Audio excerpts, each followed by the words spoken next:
Sustainability, in a broad sense, is the capacity to endure.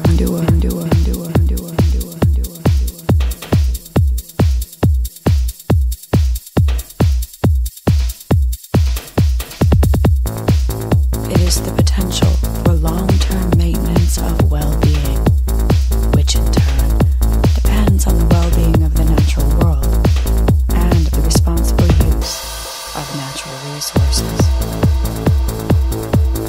There is now abundant scientific evidence that humanity is living unsustainably. Returning human use of natural resources to within sustainable limits will require a major collective effort.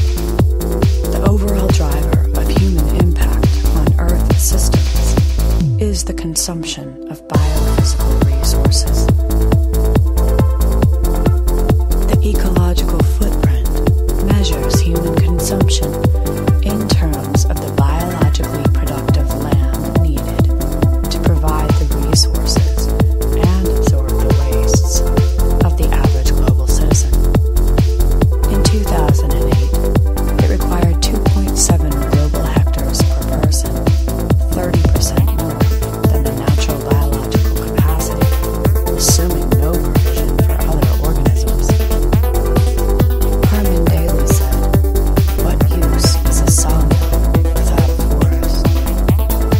In March 2009, at a meeting of the Copenhagen Climate Council, 2,500 climate experts from 80 countries issued a keynote statement that there is now no excuse for failing to act on global warming, and that without strong carbon reduction targets, abrupt or irreversible shifts in climate may occur that will be very difficult for contemporary societies to cope with. Scientists have warned of the possibility, under the influence of climate change, of a sudden alteration in circulation patterns of ocean currents that could drastically alter the climate in some regions of the globe.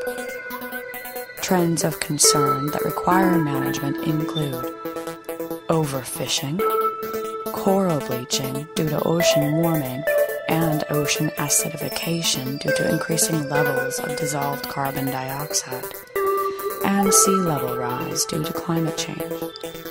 Because of their vastness, oceans also act as a convenient dumping ground for human waste.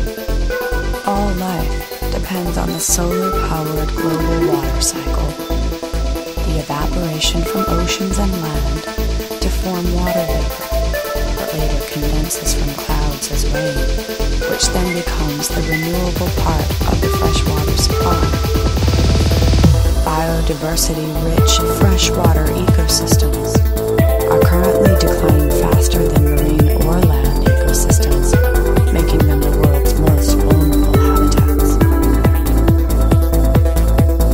Loss of biodiversity stems largely from the habitat loss and fragmentation produced by the human appropriation of land for development, forestry, and agriculture, as natural capital is progressively converted to man-made capital. About 47% of the world's forests have been lost to human use. Forests moderate the local climate and the global water cycle through their light reflectance and evapotranspiration. They also conserve biodiversity, protect water quality, preserve soil and soil quality, provide fuel and pharmaceuticals, and purify the air. Food is essential to life, but the list of environmental costs of food production is a long one. These environmental problems associated with industrial agriculture and agribusiness are now being addressed through such movements as sustainable agriculture, organic farming, and more sustainable business practices. Some scientific estimates indicate that up to half of presently existing species may become extinct by 2100. Current extinction rates are 100 to 1,000 times their pre-human levels. The underlying driver of direct human impacts on the environment is human consumption. This impact is reduced by not only consuming less, but by also making the full cycle of production, use, and disposal more sustainable. Stabilizing the world's climate will require high-income countries to reduce their emissions by 60 to 90% over 2006 levels by 2050. Water security and food security are inextricably linked. 35% of human water use is unsustainable, drawing on diminishing aquifers and reducing the flows of major rivers. At the local level, people are becoming more water self-sufficient by harvesting rainwater and reducing use of main